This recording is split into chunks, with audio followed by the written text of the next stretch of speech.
Rabbi Elhanan Miller, shalom. Hi, shalom. Founder of People of the Book, Middle East expert. First of all, a few words about this special video series that you've been producing in Arabic, of course. So what message are you bringing from Jerusalem to the Arab world?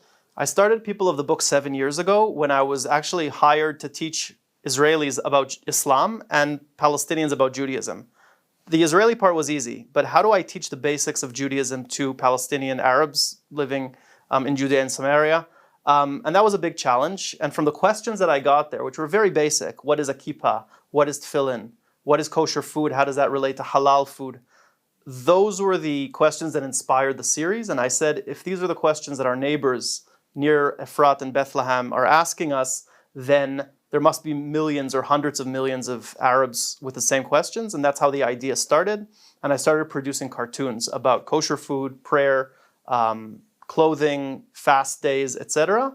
And today, 7 years later, I have 400,000 subscribers and millions of video views in the world, which showed that the gamble, I think, was right and that there was huge interest and curiosity about Judaism in the Arab world. So really tell us about the reactions, the response. The reactions are mixed. A lot of people mix the politics and the religion or attack me as an Israeli. But there was more of that starting out. As they got used to me and as they saw that I do this regularly and that I deal with their religion with respect, they started realizing that I have an educational project here. And I think the reactions improved.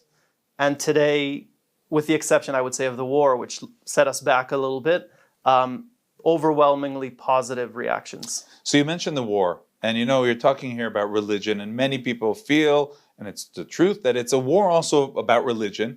Many also say that the moment the religion comes in, there's no one to talk to because it's, the Muslim world against Judaism, and that's it. But you're saying what? That through this dialogue, you actually could get further? You could bring some sort of peace? Well, or dialogue at least? Yeah, I'm trying to challenge the perception that religion is only an impediment to peace, that religion is an obstacle. Mm-hmm. In my personal experience doing dialogue with Arabs in Israel, I always felt that I had a common language with people who were religious, not only because I spoke Arabic, but also because we shared a certain worldview.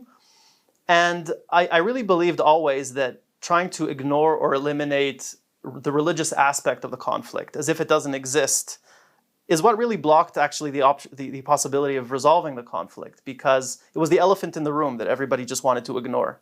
By tackling it and talking about it and bringing it to the surface, I believe we can have a more honest conversation with the Muslim world, with the Arab world.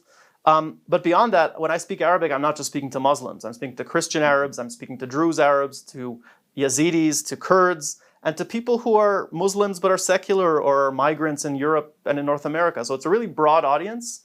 And it's a much more diverse world than we kind of sometimes portray it as. Now, we're talking after October 7th, 400 days, more than 400 days since then.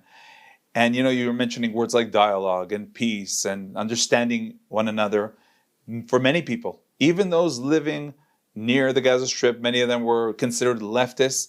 It's game over. There's no one to talk to. How are you dealing with what we're all dealing with now after October 7th? Yeah, I think we're all grappling with the new reality. I'm questioning a lot of, truths that I held very dear. But I really believe because of the volume of my audience and because of the curiosity and sometimes the reactions that I get that are very positive. Sometimes people will tell me, we thought X about Jews and about Israel, and you've completely changed our worldview. Those reactions that I get now and then give me a lot of motivation. I get recognized on the street sometimes in Jerusalem by Arab viewers. Mm-hmm. I'm sure if I went to Jeddah or to Riyadh, where a quarter of my viewers are in Saudi Arabia, I would get recognized on the street. My goal is really to create cognitive dissonance. In other words, to confuse my Arab viewers. They were taught X about a Jewish Israeli. They are now experiencing Y, and that causes confusion. Now, that confusion can sometimes manifest as anger, rage, rejection, but sometimes it can be self-examining and say, oh, actually everything I was taught was wrong. These people are human. They're interested in me. They're respectful. And maybe all the huge theories that we built about Jews and Judaism and their role in the region are just false. Mm-hmm. So maybe we'll learn more. And even if it's a small proportion of my viewers, 10%, 15%, it's still worth it because that's hundreds of thousands or millions of people. Trump is coming back into the White House. Do you feel and hope that the spirit of the Abraham Accords is coming with him as well? I obviously hope for that. I think, there's sometimes a paradox where people who seem to be more hardline can actually have achievements that we didn't expect. We saw this with Begin. We saw this with other leaders here, even in the U.S., with Reagan. We saw it with Nixon, with China. And Trump brought, the Abraham Accords opened up Israel and Jews to countries that they never expected they could reach, broke down this barrier of animosity and hatred, which I think was actually blocking the Palestinians also from reaching peace. And if we could expand this to include more countries in the region, and perhaps allow for more dialogue with those willing, then this could be a good thing. I'm suspending my judgment. I don't know what will be. We don't know what his cabinet is, but let's hope for the best. Now, it's not only about these videos that you're putting together. Your activity online, on air, is also on Arabic channels throughout the Arab world. What is your mission when you go there on air? So when I do Arabic interviews on TV, I have a different persona. I'm not the rabbi who explains Judaism. I'm the Israeli analyst Elhanan Miller who's talking about the politics. I do try to make my kippah very noticeable because I want there too the audience to notice that there is a religious observant Jew speaking honestly about Israel. But there I am much more in the hasbara or advocacy role.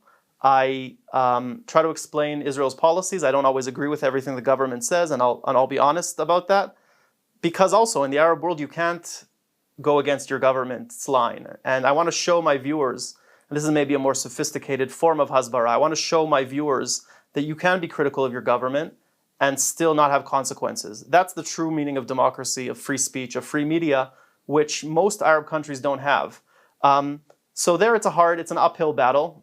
It's not easy. The questions can sometimes be very aggressive, especially when there are panelists from the Arab world, Egyptians, Palestinians, Qataris, and I'm usually in the minority as an Israeli, but it's a battle worth fighting because there again, even if you sway a few viewers, I think that's a great thing. So after all this, Rabbi Miller, what do you answer those who tell you, listen, it's great to explain, to tell the story, to teach, but at the end, in the core, in their hearts, they simply hate us?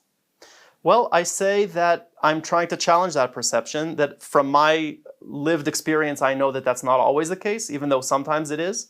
And it's worth a try because it's a new avenue that we haven't tried enough. I think if there were more people explaining the variety of views in Israel in Arabic, we would be much better placed in the Arab world. We would have much better chances of peace. And I think the world would understand us better. So I think it's really worth the shot. And as Israeli Hebrew speakers, we can learn Arabic easily. So why not? And last but not least, is Israel doing enough in this field?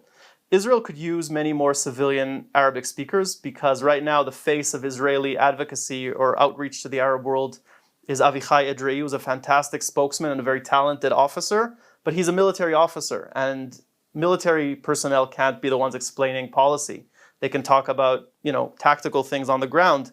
Israel needs more civilian spokespeople and professional spokespeople in the foreign ministry and elsewhere to be doing the diplomatic work, and unfortunately we're not doing that enough. Okay, Rabbi Elhanan Miller, thank you very much for joining us. Thanks, Yoni.